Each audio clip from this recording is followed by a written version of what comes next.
La ética del evangelista, todo un tema por cierto. La palabra ética tiene que ver con conducta y la palabra evangelista tiene que ver con el mensajero que lleva las buenas nuevas. Simplificando enormemente estos términos, digamos que lo que nos interesa en esta tarde es la vida y la conducta del que lleva el mensaje del Evangelio de Jesucristo. Hay un viejo refrán que creo todos conocemos muy bien que dice: lo que haces habla tan fuerte que no me permite escuchar lo que dices. Y esta es una realidad que no podemos ni debemos soslayar. El mensaje de Jesucristo está indisolublemente ligado con el mensajero. A diferencia de cualquier otra escuela de pensamiento o disciplina de la vida, donde el portavoz puede divorciarse de lo que está diciendo, el mensaje del Evangelio y el evangelista están indisolublemente amalgamados. No puede haber divorcio entre el mensaje y el mensajero. Si se produce este fenómeno, lo que le llamaríamos una dicotomía, de un mensajero, de su mensaje en áreas evangélicas, estamos hablando de una monstruosidad. Es una monstruosidad que va a producir deformaciones en el ministerio. Y cualquier evangelista que no esté íntimamente ligado, amalgamado con lo que está diciendo, invariablemente, por leyes espirituales, va a producir distorsión.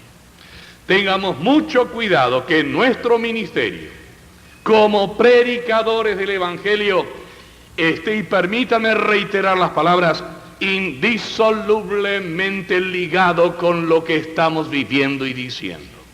En esa consonancia, el Espíritu Santo fluye con libertad. No hay obstáculos. En esta tarde, entonces, nuestro tema es la ética del evangelista, la conducta del que lleva el mensaje. Por cierto, cuando vamos a la Biblia, descubrimos que la ética apostólica no está restringida, y diría más propiamente, la enseñanza de la ética apostólica no está dirigida al evangelista, ni siquiera, diríamos, al pastor. Está dirigida al cristiano. Yo me pregunto, cuando estamos hablando entonces de este ministerio bíblico apostólico, descubrimos que la Biblia, al hablar de ética, no discrimina entre un evangelista, un pastor o un cristiano. Existe tal cosa como ética cristiana. Y esa ética cristiana se aplica al creyente más humilde como al evangelista o al pastor o al ministro más encumbrado. Por cierto, si uno entra en las epístolas pastorales, va a descubrir algunas minuciosidades, algunas peculiaridades para con los ministros, es verdad. Pero creo que podemos tomar con plena libertad lo que quiero llamar los antecedentes epistolares en cuanto a la responsabilidad ética. Tenemos para nuestro análisis en esta tarde, y no sé cuánto tiempo disponemos, estamos corriendo con atraso, pero voy a tratar de ser breve, no voy a hablar más que 1 hora y 45 minutos. Pero vamos a tratar de centrarnos en 2 pasajes bíblicos del Nuevo Testamento donde encontramos los antecedentes de una ética cristiana. Y como predicadores y conocedores de la Biblia, estamos familiarizados con Romanos capítulo 12, versículos 1 al 9, del cual voy a sacar solamente 4 puntos.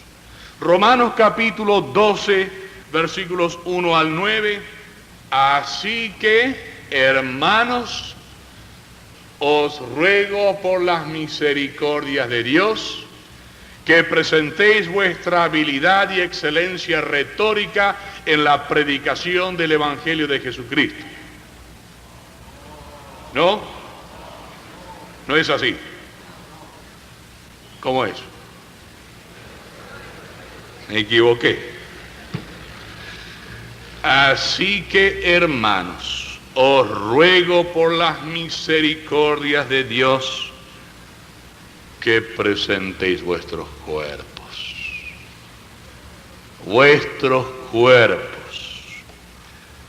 en sacrificio vivo, santo, agradable a Dios, que es vuestro culto lógico, racional, de ser que piensa, de un ser intelectual. Cuerpo. En el ministerio cristiano debemos tener mucho cuidado al hablar de nuestra ética personal, y en esta tarde estábamos hablando de la ética personal. No vamos a hablar de el evangelista y su relación ahora de iglesia y empresa y demás. Hablamos del hombre como persona. Tendrá que tener mucho cuidado con su cuerpo. Por experiencia ya de varios años en el ministerio sé lo que esto significa. Quizá comenzando desde lo más sencillo. La relación trabajo-descanso. He conocido buenos obreros, magníficos evangelistas, buenos predicadores, que no han sabido mantener una correcta relación entre trabajo y descanso. Están los que descansan demasiado y están los activistas que usan el trabajo como un medio de escapar de una verdadera vida de sujeción física a la vida de comunión con Dios.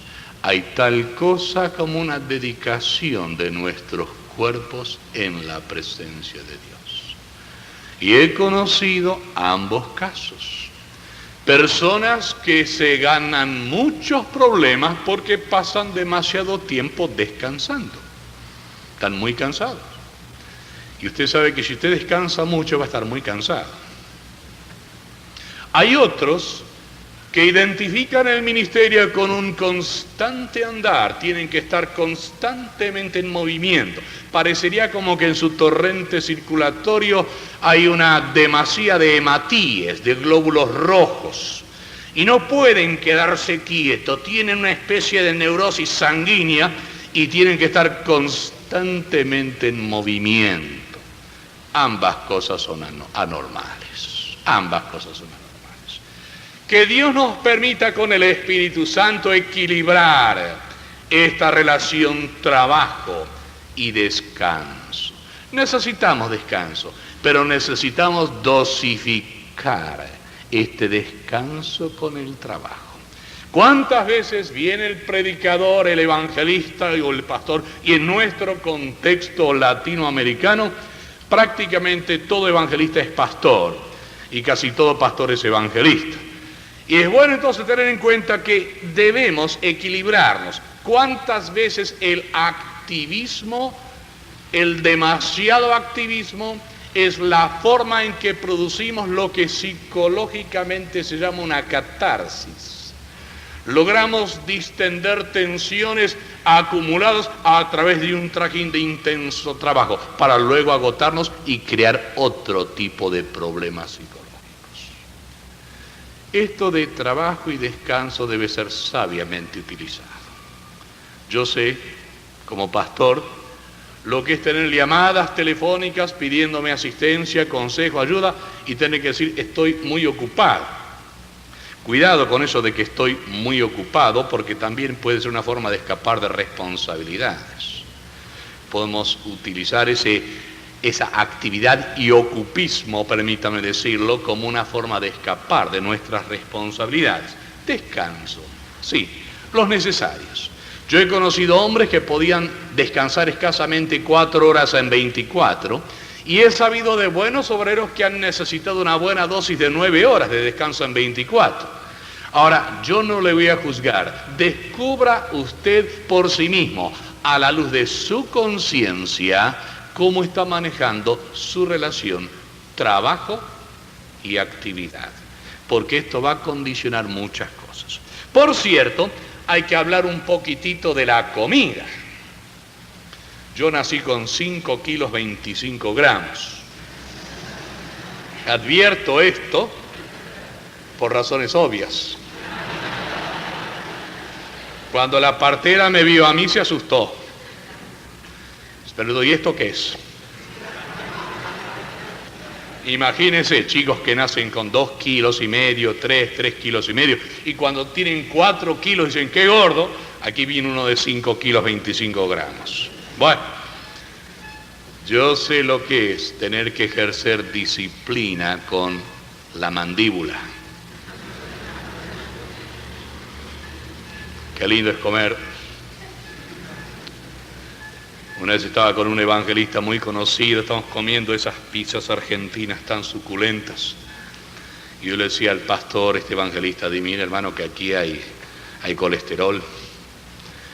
Y él con una mirada muy bromista me dice, qué lindo que es el colesterol.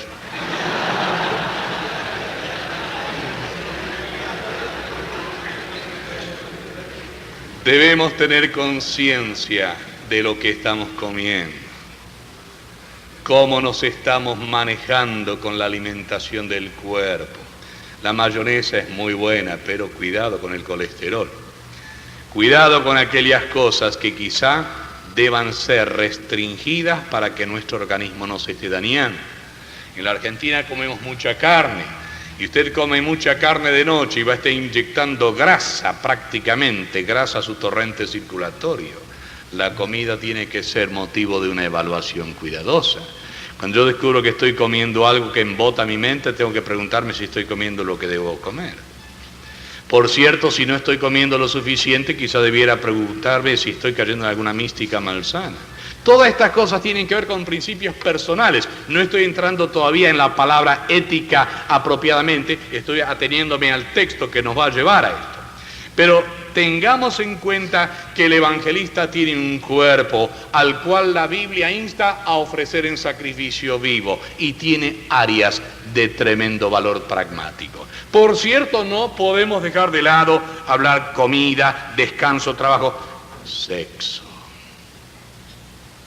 Si hay un hombre expuesto a serios problemas en áreas del sexo, es el hombre que tiene una función pública.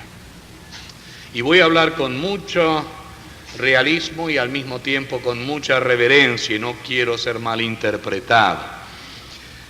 Pero todo evangelista, todo pastor y maestro evangelista, y quiero hablar con sinceridad y mucha reverencia y temor en este aspecto, debe recordar que en su ministerio público va a ejercer en más de una oportunidad un papel tutelar, y especialmente con personas del sexo opuesto que tienen problemas maritales. En una forma casi inconsciente, el hombre que está en la plataforma evangelística o pastoral va a ir ocupando el lugar emocional del marido. Es un fenómeno transicional de algunas personas que están en crisis. Y es bueno que todo predicador sea muy consciente de este fenómeno natural. Si hay una hermana, una señora en crisis de hogar, en soledad, en abandono, y encuentra una voz rectora desde el púlpito que le va brindando soluciones, orientación y respuestas, se puede producir una transición de tipo muy sutil. Y va a llegar el momento en que la persona del sexo opuesto va a comenzar a crear una dependencia del evangelista o del predicador. Y ese predicador, ese evangelista o maestro, va a tener que ser muy cauto en las sesiones de consejería con esta otra persona. Y esto también puede aplicarse a la inversa. A veces hay hermanas consejeras dotadas de una clara capacidad evangelística que van tendiendo puentes de orientación espiritual y no se están dando cuenta de las otras sutilezas que se están entrelazando. Cuando el Espíritu Santo nos dice que debemos entregar nuestros cuerpos, está hablando de una entrega integral. Yo he descubierto en más de una oportunidad repito, lo estoy diciendo con mucho cuidado sin querer ofender a nadie, ¿cuántas veces me he encontrado con algunas personas del sexo opuesto que han ido creando una dependencia? Necesitan una sesión de consejería todos los jueves a las 4 de la tarde. Y yo descubrí que luego de una sesión de consejería y luego de una segunda sesión de consejería y orientación y luego de una tercera sección de consejería y orientación, derivaba el problema a mi esposa. ¿Y saben una cosa? Los problemas se esfumaban. No había más necesidad de consejería. En algunos casos, no en todos. ¿Por qué estoy señalando esto? Cuando se nos insta a entregar nuestros cuerpos, sepamos las sutilezas que van adheridas, como esas pitas, ¿no es cierto?, esos hilos que están en nuestro organismo y pueden tornarse en un elemento desquiciante de nuestro ministerio. Conocemos predicadores y evangelistas que han naufragado en el ministerio porque no han sabido discernir la relación que tienen que guardar entre sexos y ministerio. Que el Señor nos ayude a entender que esta entrega del cuerpo no es meramente algo místico y tiene, y uso la palabra mística con limitación, es verdad que tiene un aspecto místico de santuario de Dios, pero tiene sus aspectos eminentemente prácticos, como los estamos señalando en esta tarde. La ética cristiana me obliga a mí, como predicador y evangelista, a tener cuidado en el trato con el sexo opuesto. ¿Cuántas veces, me remito al INSE, teníamos nuestra consejería en nuestra oficina? Y yo tenía como principio de mucha cautela nunca tener una sesión de consejería con una dama con las puertas cerradas, nunca. Y saben una cosa, a veces había algunas damas que cerraban la puerta. Entonces yo abría las cortinas. Como las cortinas daban a la calle y la luz estaba encendida, yo me libraba de culpa y cargo. Querido hermano, hay áreas eminentemente prácticas en el ministerio donde hay que usar la cabeza. Y hay que saber lo que significa una ética de relación. Estamos llamados a administrar el nombre del Señor. Tengamos cuidado con lo que hacemos con nuestro cuerpo. Por cierto, este es solamente el primer punto en Romanos 12 que estamos analizando desde una perspectiva profundamente personal. Ahora, en un segundo punto, y avanzamos al capítulo 12, versículo 2, San Pablo va a llegar a otro aspecto: no os conforméis a este siglo, sino transformaos por medio de la renovación de vuestro entendimiento. Si el cuerpo tiene un papel, un rol vital en nuestro desempeño ético y reclama renunciaciones y autodisciplina, nuestra mente no lo reclama menos. La mente aquí juega un rol vital en la experiencia cristiana. Y los que predicamos, los que enseñamos, los que somos evangelistas, vamos a descubrir la acuciante necesidad de mantener un nivel de alimentación que permita que nuestra mente viva una constante renovación espiritual. Como predicadores y maestros estamos familiarizados con el sermón de 5 puntos o de 3 puntos. Podemos caer en mecánicas, en maquinismo, volvernos profesionales de la retórica y la oratoria y comenzar a secarnos convirtiéndonos en momias parlantes. Dice Romanos capítulo 12, el versículo 2, no os conforméis, no os hagáis a la forma de este eón, este siglo, este sistema, sino transformaos, metamorfosis. Tiene que producirse un cambio constante en la esfera de mi pensamiento. Y esta es una operación poderosa del Espíritu Santo. Tiene que ver con la revelación del Dios que vive y que está y que me habla a mí y que está en mi corazón y me está usando para su gloria.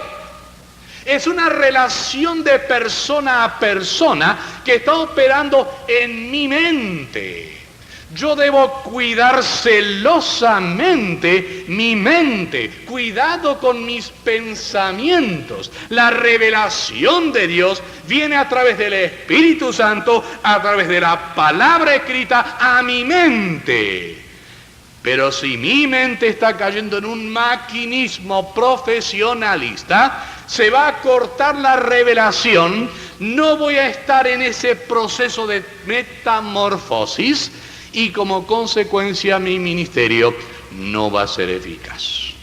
Vale decir que estamos simplemente analizando lo que llamaríamos los precedentes a una ética cristiana, en este caso ministerial, que nos debe conducir a realidades prácticas. La mente renovada por una dedicación concienzuda a la palabra.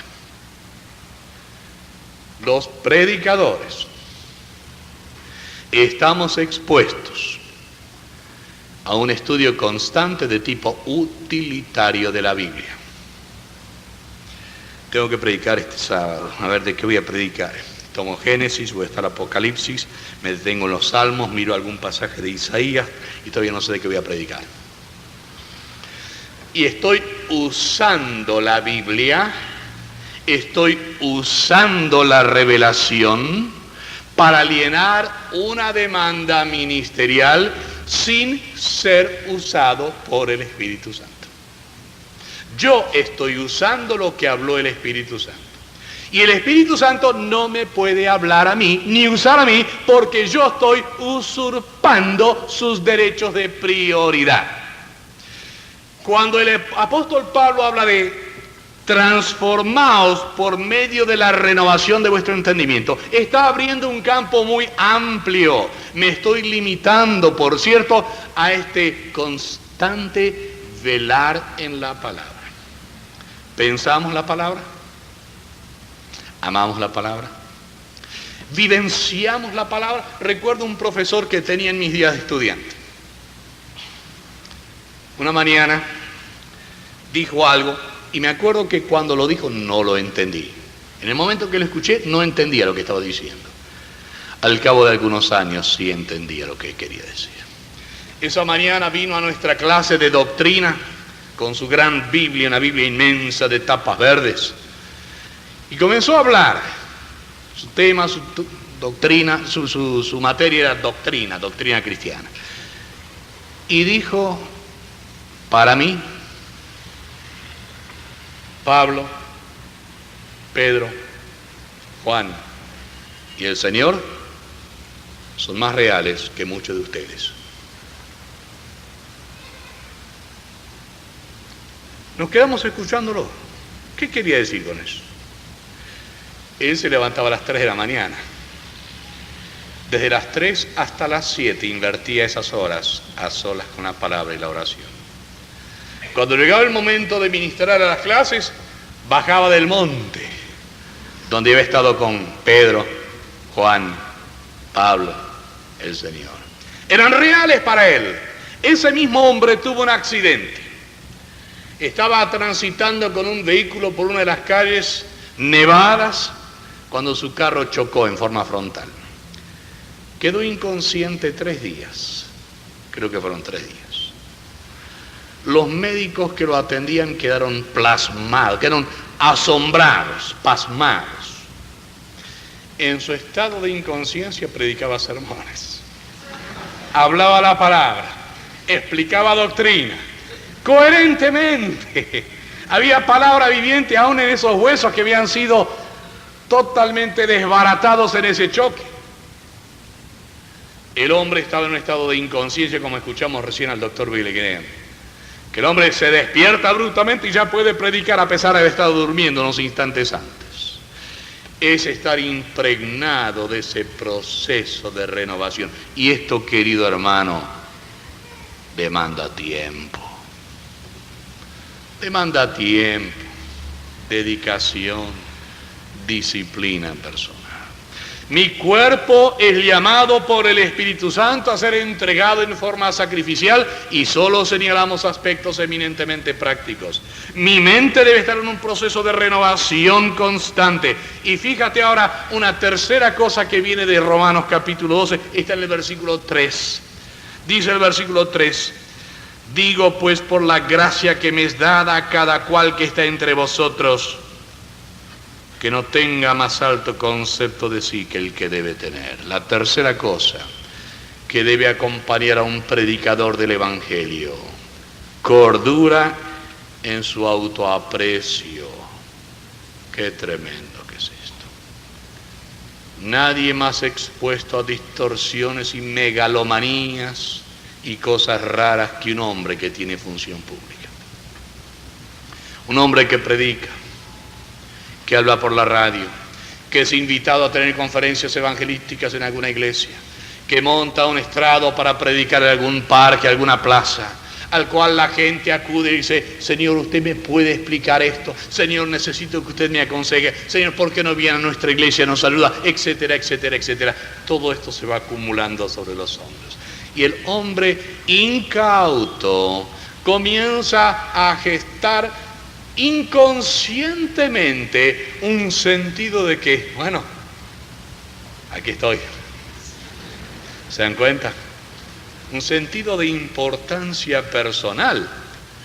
Y en una forma muy sutil se va creando una egolatría, una megalomanía, enfermedades y distorsiones del alma, al punto tal que un evangelista, un predicador puede volverse un muchacho de Hollywood, que se vuelve amanerado, cambia la voz, tiene posturas artísticas, y el hombre comienza a predicar en formas muy... Y uno se da cuenta que este hombre ha dejado de ser el hombre que uno conocía. Estas cosas suceden, no son teoría, son realidades, porque uno comienza a tener un autoconcepto de sí mismo totalmente desubicado. Es el comienzo de una debacle, cuando el hombre comienza a perder una verdadera evaluación de sí mismo y comienza a caer en amaneramientos, comienza a caer en estas posturas, está abriendo brechas para que el enemigo lo destruya. Su ministerio va a ser un ministerio superficial e inocuo, porque el hombre está partiendo de una premisa egocéntrica, sin discernir la medida por la cual se debe medir. ¿Y cuál es la medida que nos da el apóstol Pablo para evaluarnos a nosotros mismos? Dice el versículo 3 en la última parte: conforme a la medida de fe que Dios repartió a cada uno. Yo debo evaluar mi ministerio no por lo que la gente dice de la forma en que predico, ni siquiera por las estadísticas que pueden ser mentirosas, ni por la satisfacción que yo pueda tener de una labor bien cumplida. Todo esto es hojas muertas. San Pablo dice: si quieres evaluarte a ti mismo, pregúntate cuál es la medida de fe. ¿Cuánto puedes confiar en Dios? ¿Por 100 soles, 1000 soles, 1.000.000 de soles, 10 millones de soles? Comienza a evaluar tu capacidad de descansar en la gracia de Dios. Comienza a descubrir cuáles son los aspectos en los cuales tú estás siendo eficaz, eficiente en tu ministerio, por esa medida de fe que Dios te ha dado. No porque sea excelencia tuya, sino porque es una medida de fe que Dios repartió a cada uno. Ahora bien, hay una cuarta cosa que viene en Romanos capítulo 12 y está en el versículo 9. El amor sea sin fingimiento. Los que tenemos responsabilidades públicas normalmente tenemos don de gentes. Es muy difícil, aunque hay excepciones, es muy difícil desarrollar un ministerio público sin don de gentes. Pero el don de gentes y el ser extrovertido y el tener simpatía personal puede cambiarse fácilmente en un aspecto de amor, un amor fingido. El toque profesional, que aún un dentista o un médico o un arquitecto puede desarrollar en su estudio al tomar un trabajo, puede perfectamente desarrollarse en la oficina pastoral o en las amplias áreas del ministerio evangelístico. Cuidado que nuestra extroversión, nuestra simpatía personal esté cambiando aquello del amor, el ágape. Es notable que el Espíritu Santo lo que quiere es que nosotros amemos por la dignidad que hay en las personas amadas. Eso es ágape. No que amemos por la satisfacción que nosotros obtenemos en el amor, que eso es filia. El hombre debe amar por la dignidad de esa persona por la cual Cristo murió y por las exercitudes que hay en esa personalidad. Y esta es una escuela de duro aprendizaje. Nosotros miramos a la gente, las catalogamos, armamos nuestro preconcepto, las metemos dentro de un sobre, de un nicho, decimos esta persona es categoría D, o F, o Z. Y en lugar de ubicarlas en el amor, las clasificamos por nuestros sentidos emocionales, por nuestras afinidades carnales, y automáticamente limitamos el ágape, el amor de Dios. A una persona más humilde y más sencilla tiene potencialidades por las cuales Cristo murió.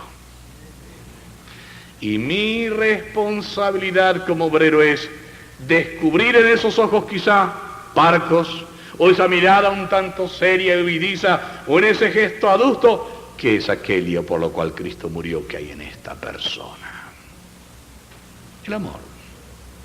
No tiene que ver con, permítanme la palabra, salamería. No tiene que ver con una actitud meliflua, una actitud un tanto, ¿cómo llamarlo? Así golosa o empalagosa. No, tiene que ver con amor genuino. Recuerdo siempre a un gran hombre de Dios que bendijo mucho a la Argentina. Muchas veces había oído hablar de su nombre y una vez vi su fotografía. Debo confesar que cuando había oído hablar de él, don William C. Morris, pensaba en un hombre amante, simpático, bonachón, porque trabajó intensamente con la niñez desvalida de la gran ciudad de Buenos Aires. Los chicos de la calle, él los recogía, los vestía, les daba de comer, los instruía.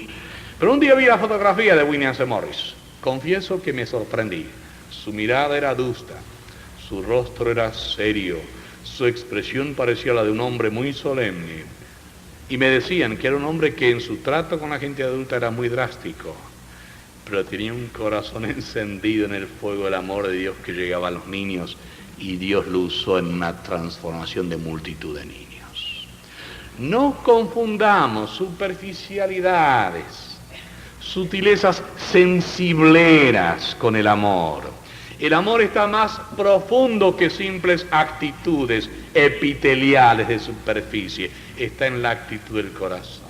El amor sea sin fingimiento. Es tan fácil decir, Dios le bendiga, hermano, con una sonrisa profesional. Lo estamos significando de veras. Ese Dios le bendiga sale de la fábrica, de ese molino de viento que simplemente está emitiendo Dios le bendiga sin fondos, como la moneda, como el sol, ¿no es cierto?, que se está devaluando. Y estamos, Dios le bendiga, Dios le bendiga, Dios le bendiga, Dios le bendiga. Oh, qué lindo verle, hermano, Dios le bendiga. Pero no tiene fondos. O es un Dios le bendiga, hermano, que sale de adentro. El amor sea sin fingimiento.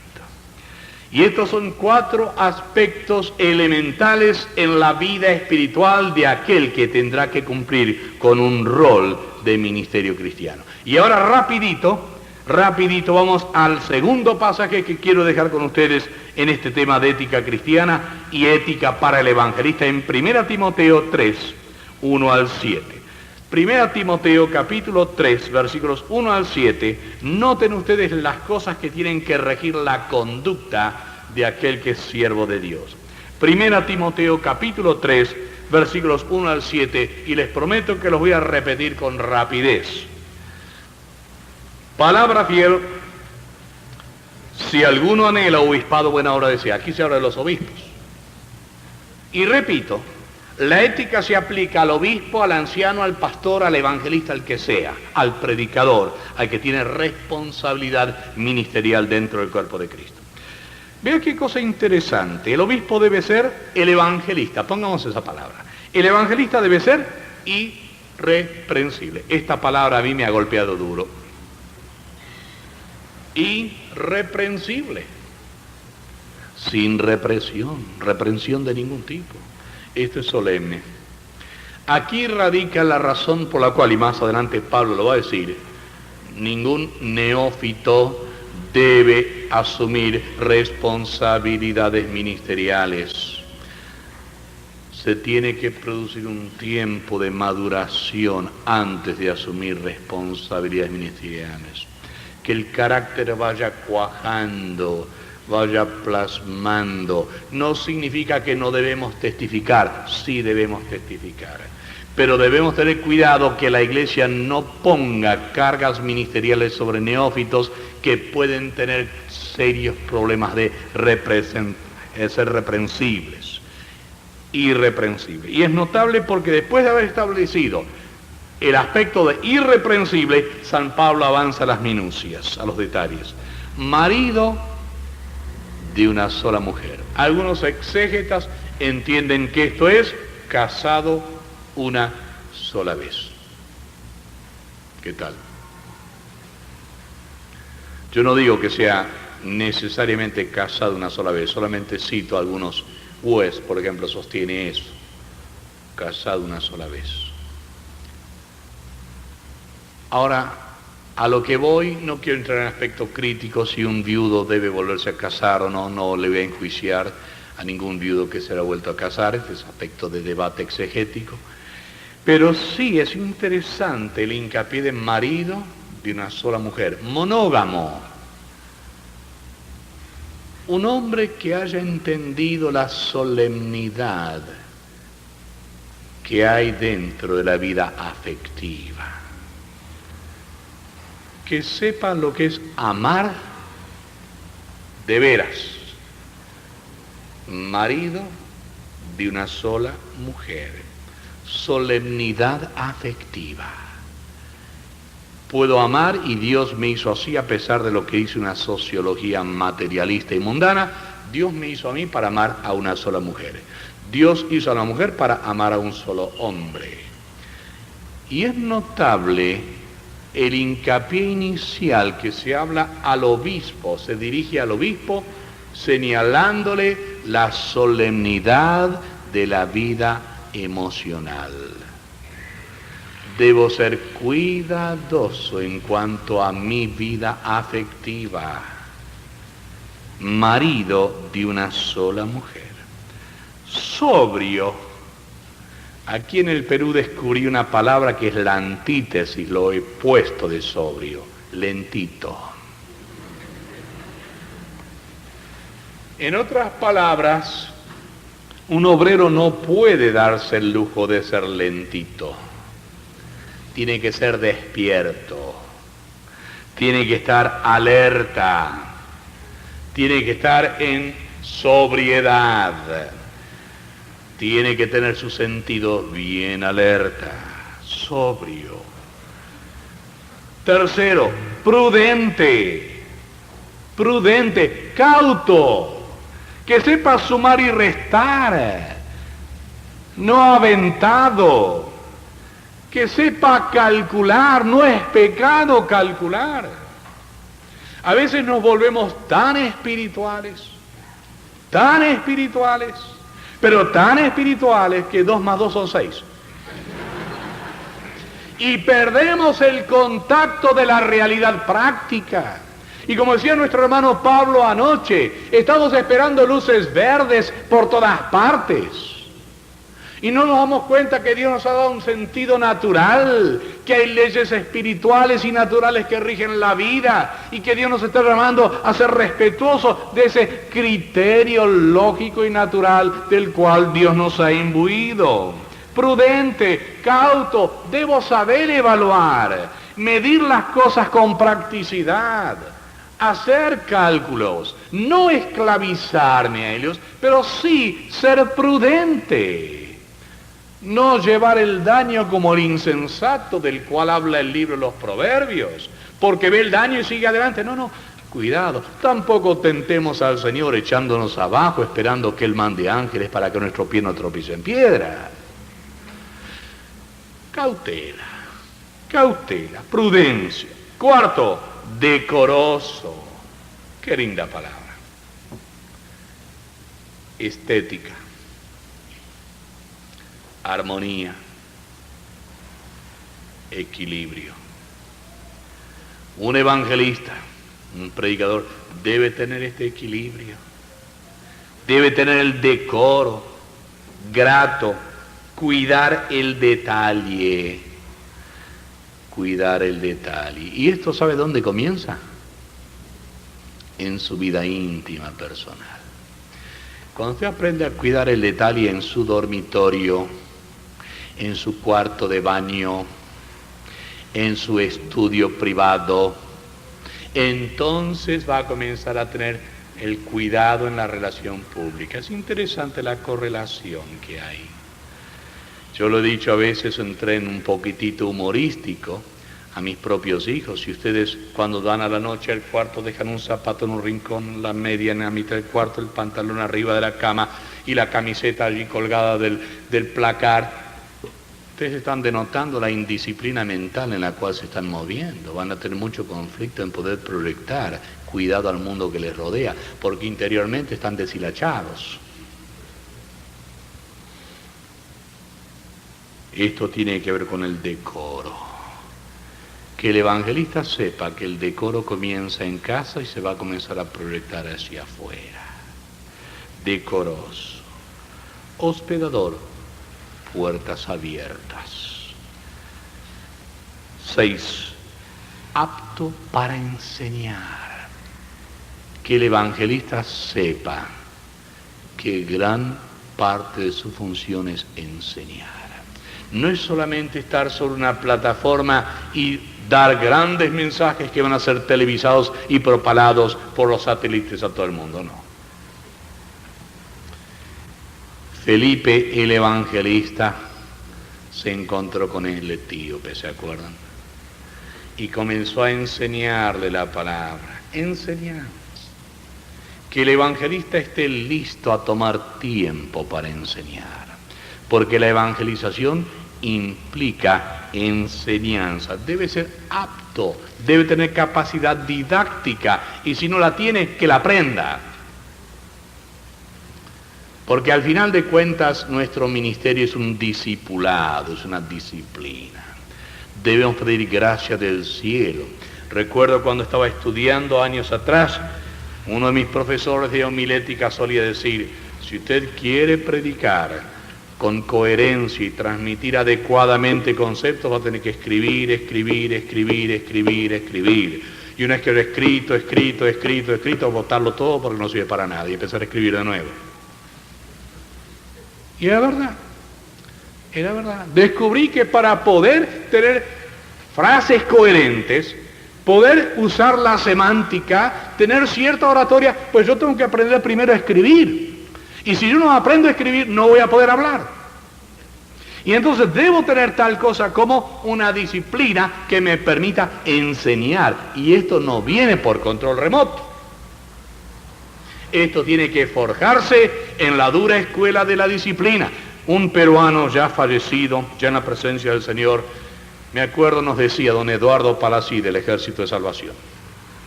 Él solía decir que en sus primeros años, él le costaba poder hilar pensamientos y cumplir la función ministerial a la cual Dios le había llamado. Y entonces se propuso en el Señor comenzar a leer libros de filosofía. Y qué terrible. Una página de un filósofo, Heidegger. 2 páginas.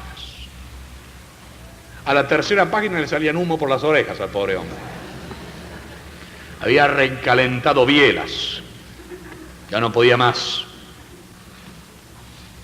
Las empaquetaduras estaban todas quemadas. Y él decía, pero Señor, yo tengo que entender, porque para poder dar tengo que entender, ayúdame. Y empezó a estudiar, y a estudiar, y a estudiar. Y en ese molino, apisonando y apisonando y estudiando, fue doblegando la dureza natural de su propia mente. Y se convirtió en un evangelista. Un evangelista que Dios usó en todo el continente. Ética tiene que ver con aspectos personales. Vean que todavía no hemos incursionado como habríamos querido pensar quizá en un principio. Estamos viendo las preliminares. Permítanme ir rápidamente a un 7º punto aquí en 1 Tesalonicenses capítulo 3.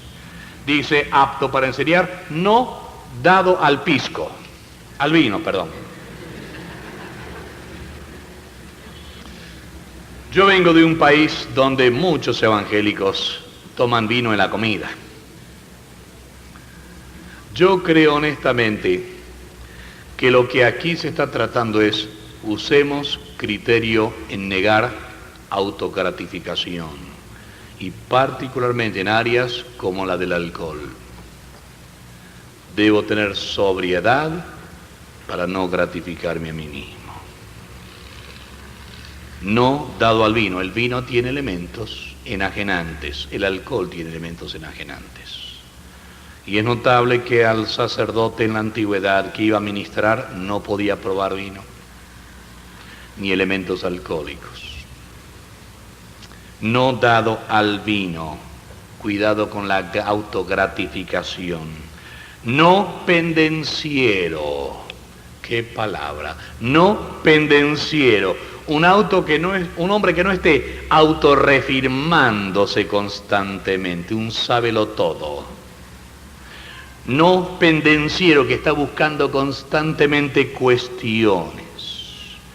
La verdad, se ha dicho, se defiende sola. Necesita de mi mediación como portavoz, pero llega el momento en que si irrumpe la pendencia, ya no estoy defendiendo la verdad.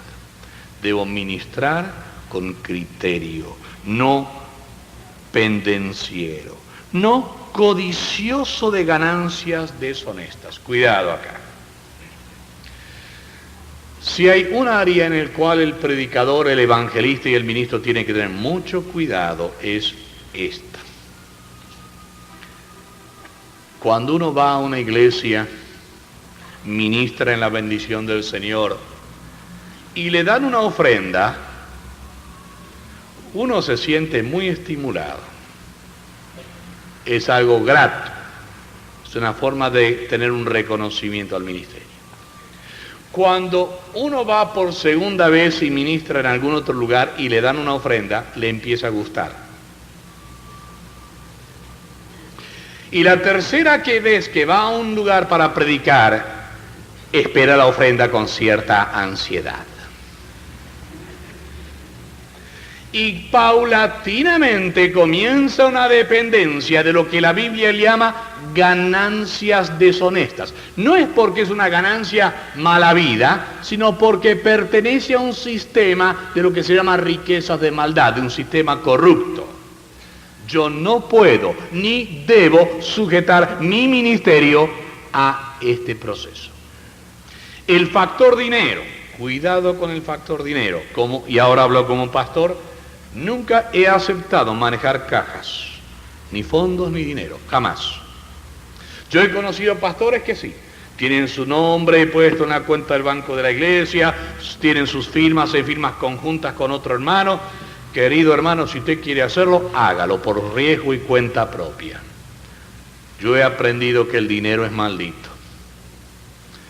Deje que otros hermanos que no tienen responsabilidades públicas manejen el dinero.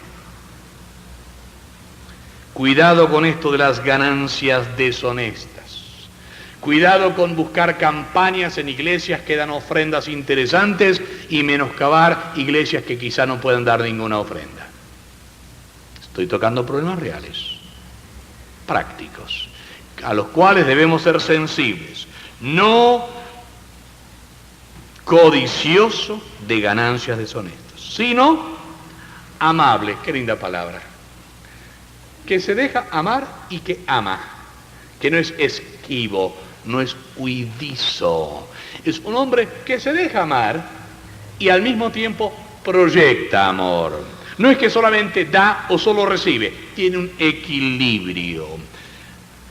Luego va a decir, no solamente amable, sino apacible. Me gustan las palabras de Rudyard Kipling en su famosa poesía así. Si puedes conservar tu cabeza cuando en tu derredor todos la pierden y te cubren de reproches, y sigue. Y termina, si lo puedes hacer, serás un hombre. Sí, apacible. La apacibilidad se revela en la contrariedad. Es muy fácil ser apacible cuando no hay ningún problema. Hay que ser apacible en medio de los problemas.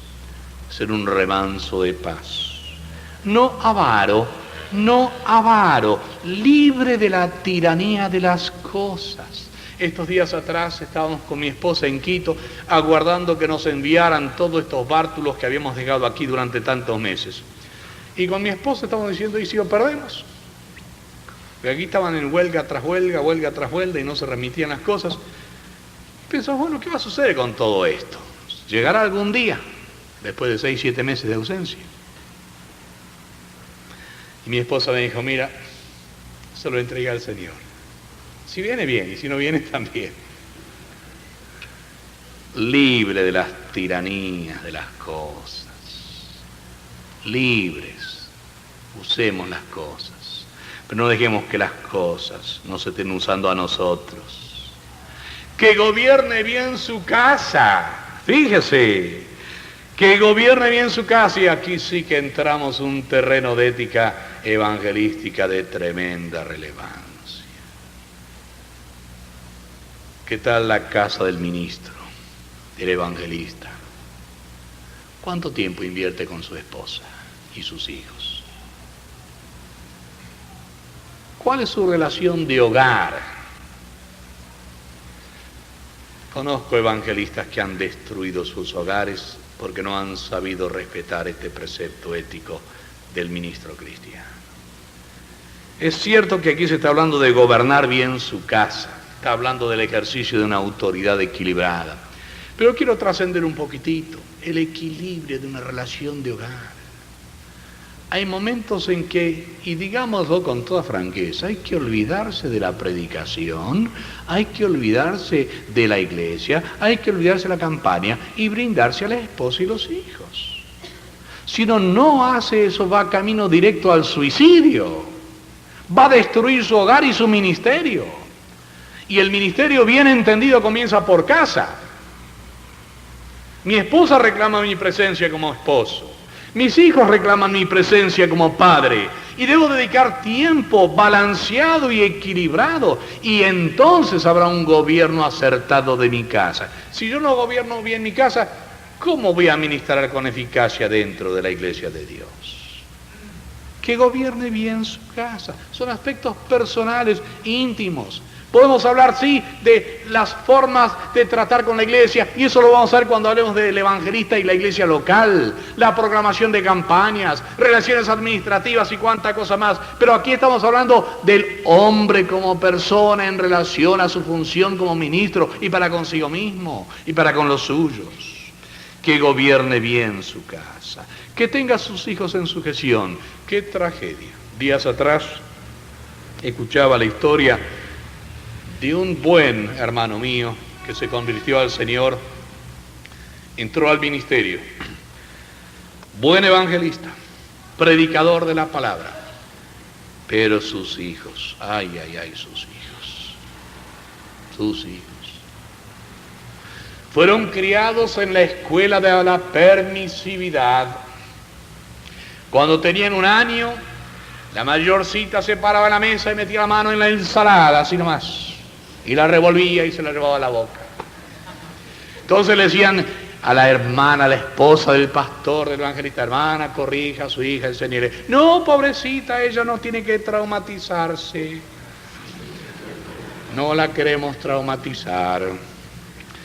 Y ahora esos hijos, son 3, están enterrando el ministerio del padre después de 20 años. Son prácticamente, especialmente los varones, delincuentes.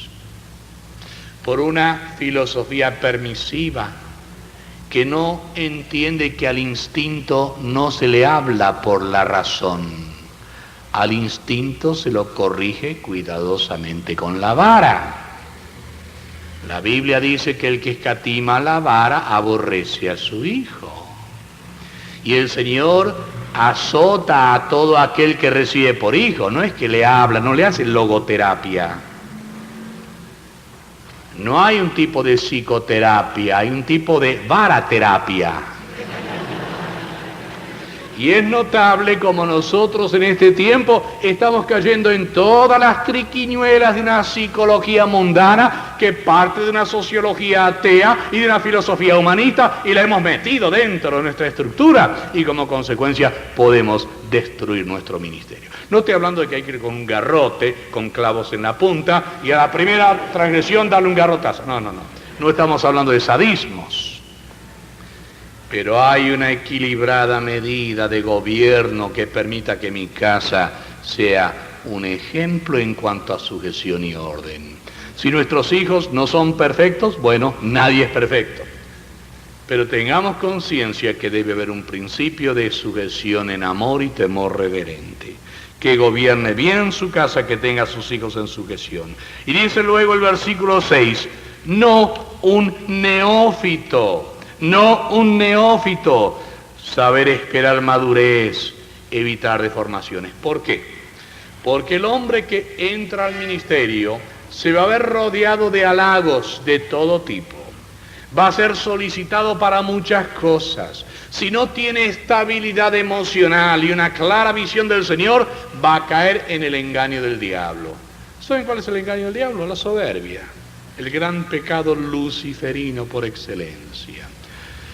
Y especialmente al neófito, al hombre que comienza a ver su nombre publicado en letras de imprenta, que lo anuncian por un altavoz de la iglesia, que más tarde lo están difundiendo por la prensa. El hombre comienza a descubrir que ahora es alguien, habiendo sido don nadie. Y repentinamente, sin haber salido de ninguna parte, descubre que ahora es una persona reconocida. Cuidado, el diablo va a inflar eso, le va a dar alimento, va a pantalearlo como un fuego infernal, y ese pobre neófito puede caer en condenación del diablo. Que Dios nos ayude a no caer en estas transgresiones. No un neófito, no sea que envaneciéndose caiga en condenación del diablo. Lucifer fue una figura prominente. La Biblia dice que fue el gran querubín cubridor. Se debate mucho acerca del término de esa fraseología, pero significa que era un personaje encumbrado en las cortes celestiales, mucho más que un evangelista aquí en nuestras circunstancias limitadas. El universo prácticamente atravesaba por Lucifer para llegar a la adoración del Dios de la eternidad. Algunos creen que ese es el concepto de querubín grande y cubridor. Era el custodio de la gran adoración celestial del Dios eterno. Y ese encumbramiento, esa grandeza de Lucifer, lo perdió. Comenzó a mirarse a sí mismo, darse cuenta lo importante que era en la creación de Dios. Lean Ezequiel 28, vean Isaías 14, tomen tiempo para analizarlo y van a ver cómo Satanás fue nutriendo su ego para su propia ruina y destrucción. El verdadero evangelista nunca busca su propia gloria. Nunca. El hombre que sirve al Señor se goza con el otro que sirve al Señor. No entra en competencia. Se complementa, no es lo mismo.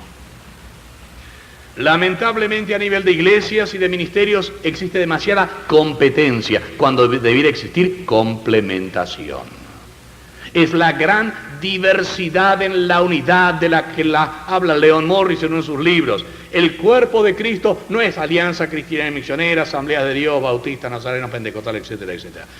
es el conjunto de hombres y mujeres redimidos por la fe de Cristo y lavados por la sangre del Cordero. En esa unidad empezamos a servir. Dios le ha dado algunas cosas a mis hermanos pentecostales que no me ha dado a mí.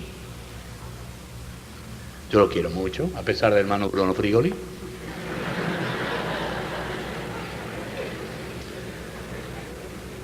Debo mucho a los hermanos bautistas.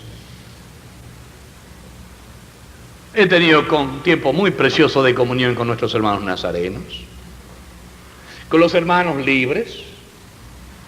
Qué bendición tener una diversidad y tantos otros hermanos que no podemos mencionar en esta noche. Pero he notado que como a través de denominaciones y ministerios hay una diversidad. Y no estamos para competir entre nosotros mismos, estamos para complementarnos.